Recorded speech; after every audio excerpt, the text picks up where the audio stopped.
ನಮಸ್ಕಾರ. ಇವತ್ತು ಸಾಂಬಾರ್ ಪೌಡರ್ ಹೇಗೆ ಮಾಡೋದಂತ ನೋಡೋಣ. ಈ ಸಾಂಬಾರ್ ಪೌಡರನ್ನು ಗಾಳಿಯಾಡದ ಡಬ್ಬದಲ್ಲಿ ಶೇಖರಿಸಿಟ್ಟು ಬಹಳ ಸಮಯ ಉಪಯೋಗಿಸ್ಕೊಳ್ಬೋದು. ಇದನ್ನು ಸಾಂಬಾರ್ ಅಥವಾ ವಿವಿಧ ಥರದ ಪಲ್ಯಗಳ ತಯಾರಿಕೆಯಲ್ಲೂ ಉಪಯೋಗಿಸ್ಬೋದು. ಇವುಗಳು ಯಾವ ವಿಧದ ಮೆಣಸುಗಳು?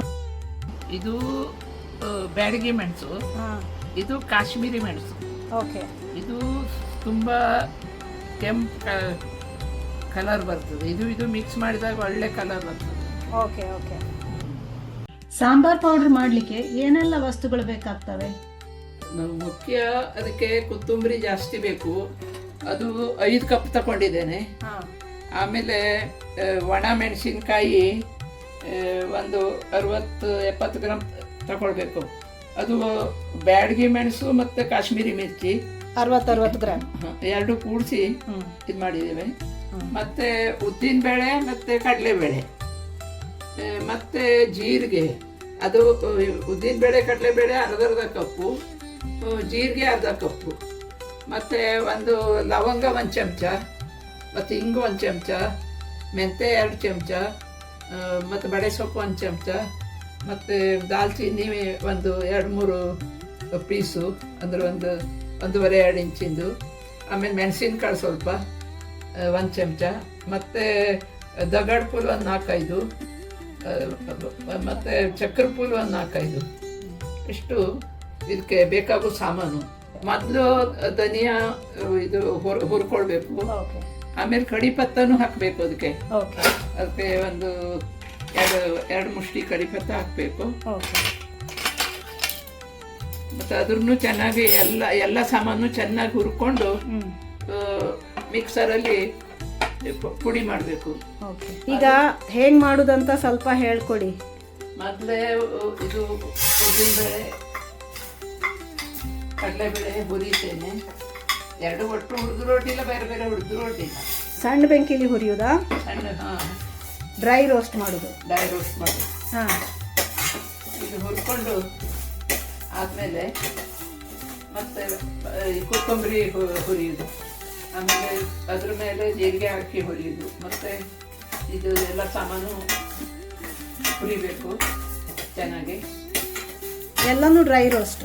ಎಲ್ಲ ಡ್ರೈ ರೋಸ್ಟ್ ಮಾಡೋದು. ಮತ್ತು ಕಡಿಪತ್ತನೂ ಚೆನ್ನಾಗಿ ಹುರಿದು ಆಮೇಲೆ ಮಿಕ್ಸರಲ್ಲಿ ಪೌಡರ್ ಕಡಲೆಬೇಳೆ ಉದ್ದಿನಬೇಳೆ ಇದನ್ನ ಹಾಕ್ಕೊಂಡು ಆಮೇಲೆ ಕೊತ್ತಂಬರಿ ಜೀರಿಗೆ ಎಲ್ಲ ಹಾಕಿ ಮಿಕ್ಸರಲ್ಲಿ ಬೀಸಿ. ಮತ್ತು ಅರಿಶಿನ ಪುಡಿನೂ ಆಮೇಲೆ ಹಾಕಿದ್ರು ನಡೀತದೆ. ಅರಿಶಿನ ಪುಡಿನೂ ಬೇಕು ಅದಕ್ಕೆ.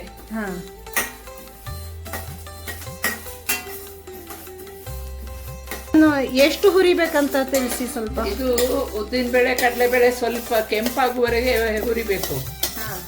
ಆಮೇಲೆ ಅದ್ರ ತೆಗೆದಿಟ್ಕೊಂಡು ಕೊತ್ತಂಬರಿ ಜೀರಿಗೆ ಹಾಕಿ ಹುರಿಬೇಕು.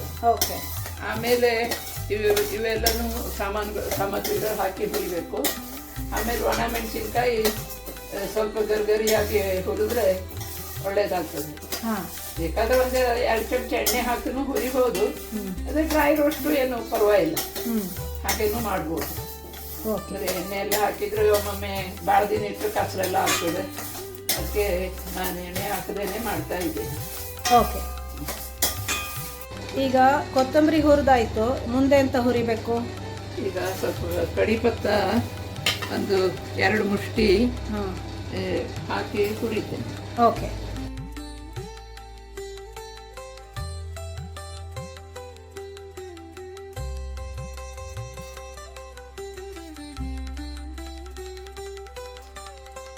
ಹುರಿದಾಯ್ತು.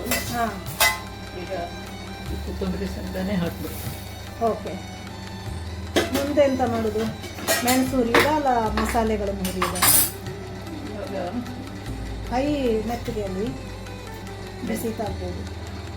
ಇದು ಮೆಂತೆಕಾಳು ಹಾಕ್ತೇನೆ.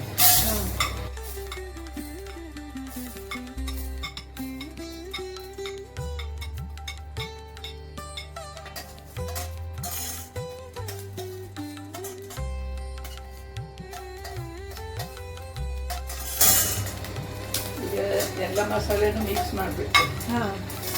ಹಾಕ್ತೀನಿ.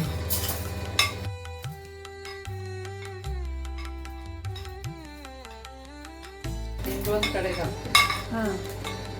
ಅಂದರೆ ಇದು ಸಂಗಡ ಹಾಕಿದ್ರೆ ಅದು ಕೊತ್ತು ಹೋಗ್ಬೋದು.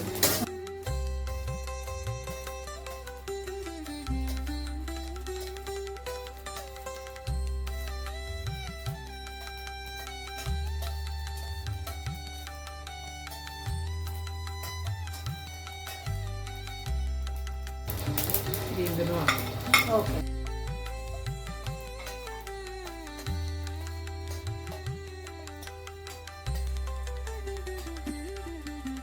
ಮೆಣಸಿನಕಾಯಿ ಹಾಂ.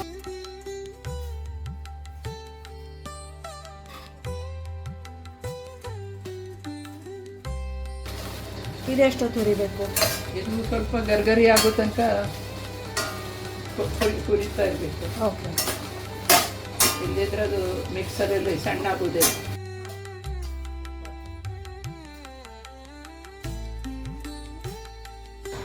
ಮಿಕ್ಸರಲ್ಲಿ ಏನು ಹಾಕಿದ್ದೀರಿ ಈಗ?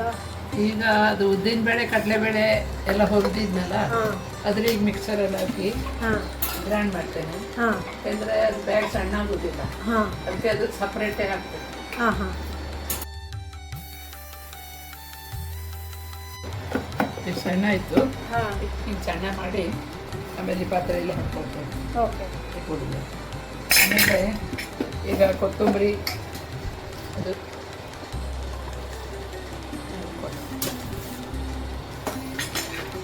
ಇದನ್ನು ಸ್ವಲ್ಪ ಸ್ವಲ್ಪನೇ ಹಾಕ್ಬೇಕು. ಸ್ವಲ್ಪ ಸ್ವಲ್ಪನೇ ಒಂದು ಅರ್ಧ ಪಾತ್ರೆ ಹಾಕಿ ಹಾಂ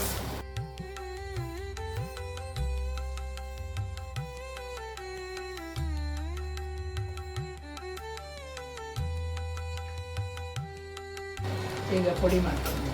ಹಾಂ.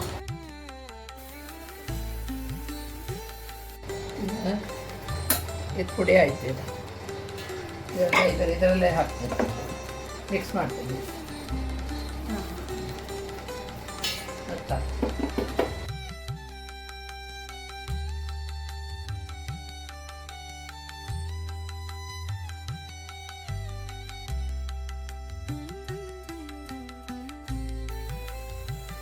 ಈಗ ಮೆಣಸಿನ್ಕಾಯಿ ಹಾಂ ಹಾಕಿ ಪುಡಿ ಮಾಡ್ತಾ ಇದ್ದೀನಿ.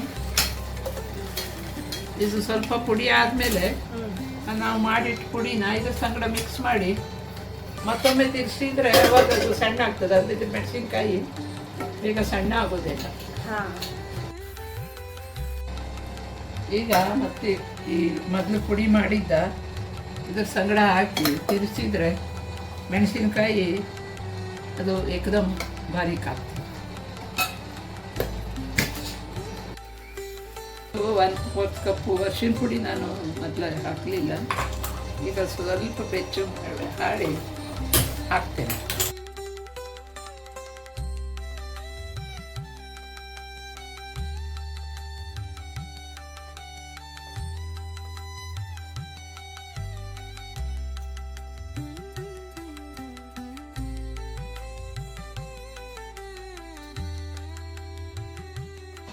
ಈಗ ಮಿಕ್ಸ್ ಮಾಡಿ ಈಗ ಎಲ್ಲ ಕೂಡಿಸಿ ಈಗ ಮಿಕ್ಸ್ ಮಾಡಿಬಿಟ್ರೆ ಸಾಂಬಾರು ಪುಡಿ ರೆಡಿ.